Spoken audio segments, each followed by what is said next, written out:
Hi అండి, 5 మినిట్స్లో టమాటా rice easy and టేస్టీగా ఎలా చేయాలో ఈ వీడియోలో చూపిస్తున్నాను, చూడండి.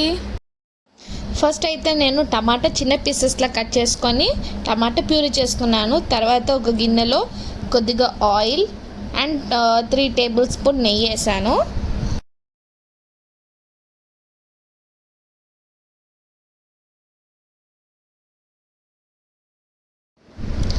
ఆయిల్ హీట్ అయ్యాక సాజీరా, బిర్యానాకు, పట్ట, లవంగం, ఇలాచి, మిరియాలు వేసాను.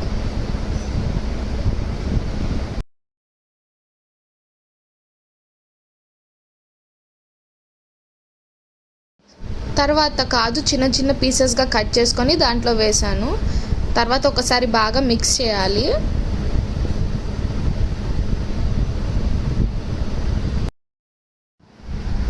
ఆనియన్ ఒకటి చిన్నగా పీసెస్ లాగా కట్ చేసుకున్నాను. ఆనియన్స్ కూడా దాంట్లో వేసేసాను. తర్వాత కొద్దిగా కొత్తిమీర, పుదీనా, కరివేపాకు అవన్నీ కూడా దాంట్లో వేసేయాలి.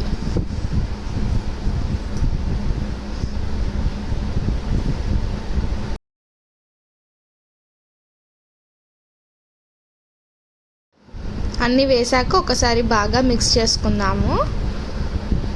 ఇప్పుడు దీంట్లో కాస్త ఉప్పు వేసుకుందాము. ఎందుకంటే ఉప్పు ఫస్ట్ ఎందుకు వేసానంటే ఏగుతుంది బాగా, ఉల్లిపాయలు అవన్నీ ఏగుతాయని. దాని తర్వాత కొద్దిగా వెల్లుల్లి పేస్ట్, కొద్దిగా పసుపు ఇవన్నీ వేసి మళ్ళీ ఒకసారి బాగా కలపండి. కలిపిన తర్వాత ఉల్లిపాయలు వేగాలి కాబట్టి ఒక 2 మినిట్స్ అలా మూత పెట్టేసి మగ్గనిద్దాము. మగ్గిన తర్వాత ఒకసారి మళ్ళీ మిక్స్ చేయండి. తర్వాత ఇందాక మీకు చెప్పాను కదా టమాటా ప్యూరీ చేసుకున్నాను, ఆ టమాటా ప్యూరీ దీంట్లో వేసేయండి.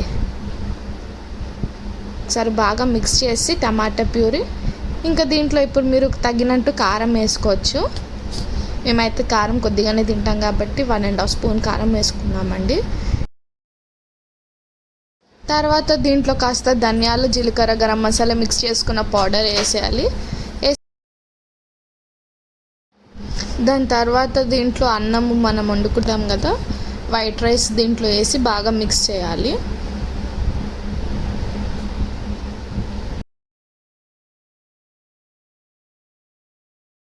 ఇప్పుడు మిక్స్ చేసుకున్న ఈ టమాటా రైస్లో ఒక నిమ్మకాయ పిండుకుంటే మాత్రం టేస్ట్ అదిరిపోతుంది, చూడండి.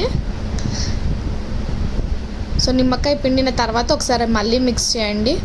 అంతే, సింపుల్ అండ్ ఈజీగా టమాటా రైస్ రెడీ. ఈ వీడియో మీకు నచ్చితే కనుక like, share, comment and subscribe to హిరణ్య రుచులు.